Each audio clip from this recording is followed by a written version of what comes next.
بیٹے کو دیکھ کر چیخ پڑی میرے لال تیرا کیا یہ حال ہوا؟ تو رو کر کہتے امی تیری نافرمانی کرتے ہوئے کعبہ جا رہا تھا، اللہ نے میرا یہ انجام کیا۔ اللہ اکبر۔ ماں سے رہا نہ گیا، ماں نے ہاتھ اٹھا دیے، اللہ یہ غم نہ میں دیکھ سکتی ہوں نہ میرے بیٹا یہ تکلیف سہ سکتا ہے، مولا میری دعا ہے اس کو بھی اٹھا لے مجھے بھی اٹھا لے۔ اسی وقت دونوں کی روح نکل گئی۔ آپ سے پوچھنا چاہتا ہوں ماں باپ کو چھوڑ کر کے گھر بسانے والوں، ماں کو چھوڑ کر ماں کی نافرمانی کر کے اللہ کا گھر جانے والا خوشی نہیں پاتا، ماں باپ کو چھوڑ کر کے نئی دنیا بسانے والا کیسے خوشی پا سکتا ہے؟ اس لیے میرے آقا فرماتے ہیں شب برات میں بھی ماں باپ کے نافرمان کی مغفرت نہیں ہوتی، اپنے ماں باپ کا ادب کرو۔ آپ تو مسلک اعلیٰ حضرت کا بہت نعرہ لگاتے ہیں، کیا مسلک اعلیٰ حضرت ایک دو چیز کا نام ہے؟ آئیے مسلک اعلیٰ حضرت کا ایک اور گلدستہ میں آپ کو پیش کروں۔ میرے امام احمد رضا لکھتے ہیں کہ ماں باپ سے بات کرنے کا ادب یہ، توجہ کریں یہ اعلیٰ حضرت فرما رہے حدیث کی روشنی میں کہ ماں باپ سے بات کرنے کا ادب یہ ہے کہ ڈائریکٹ اپنے ماں باپ سے گفتگو نہ کیا کرو، بلکہ پہلے اجازت لیا کرو، ماں باپ سے پہلے اجازت لیا کرو، اور اگر ماں باپ اجازت دیں تو پھر ان سے ایسے بات کرو جیسے کوئی غلام اپنے آقا سے بات کرتا ہے۔ یہ ماں باپ سے بات کرنے کا طریقہ ہے مسلک اعلیٰ حضرت میں۔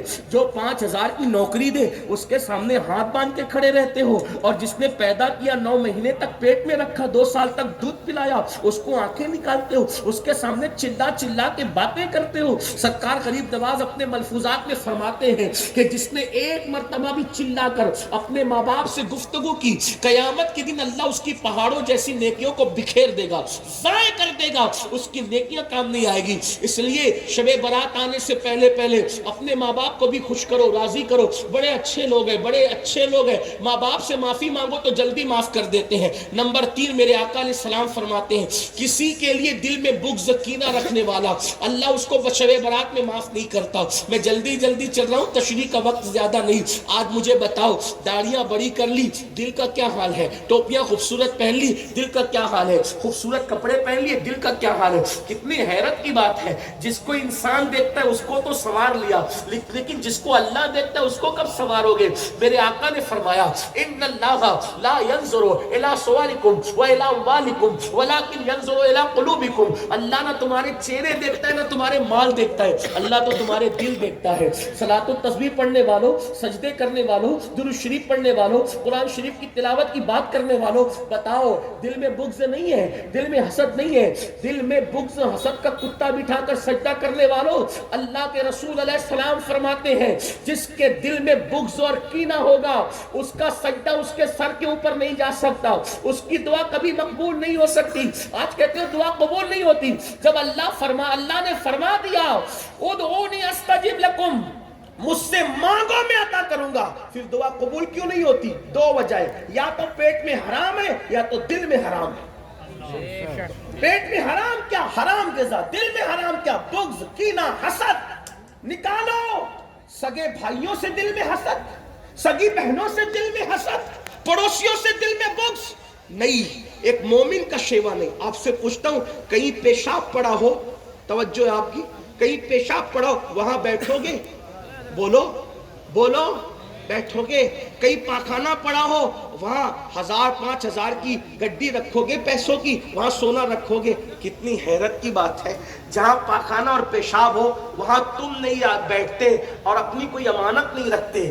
تو جس دل کے اندر بغض کینہ کی شکل میں پاخانے اور پیشاب سے زیادہ بڑی گندگی بھری ہو، اللہ اس میں اپنی امانت عشق مصطفیٰ کیسے رکھے گا؟ محبت رسول کیسے رکھے گا؟ پتا چلا جس دل میں عشق رسول ہے اس دل میں کینہ نہیں ہو سکتا، جس دل میں عشق رسول ہے اس دل میں حسد نہیں ہو سکتا۔ اس لیے جلو نہیں، حسد نہ کرو، ہر مومن کے لیے دل صاف کرو۔ اور میرے آقا علیہ السلام کی حدیث ہے، اللہ کے رسول علیہ السلام نے فرمایا اے انس ہو سکے تو صبح اس حال میں کرنا کہ تیرے دل میں کسی کے لیے کینہ نہیں ہو، یہ میری سنت ہے، اور جو میری سنت پر عمل کرے گا وہ جنت میں میرے ساتھ داخل کیا جائے گا۔